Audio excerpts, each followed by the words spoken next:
سوچئے کون لوگ ہیں جنہوں نے گجرانوالہ PDF کے جلسے سے افواج پاکستان کو گالی دینا شروع ہوئی، جو کہتے تھے کہ یہ جو وردی ہے دہشت گردی ہے.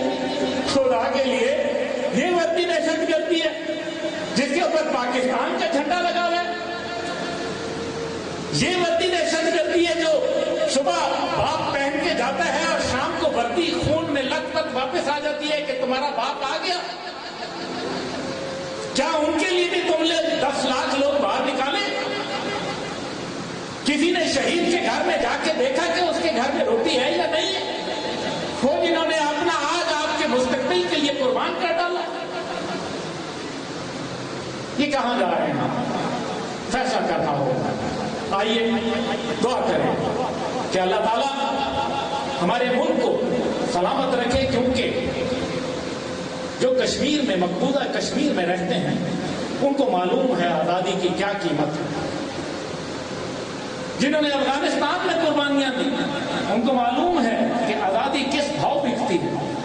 جو روہنگیا کے ساتھ ہوا، جو چیچنیا کے ساتھ ہو رہا ہے، جو سوریا کے اندر ہو رہا ہے، جو یمن میں ہو رہا ہے، جو سوڈان میں ہو رہا ہے، اور جو فلسطین کے اندر، تم گوگل کے نقشے سے تو فلسطین کے نقشے کو ہٹا دو گے، میرے دل کے نقشے پہ کیسے ہٹاؤ گے؟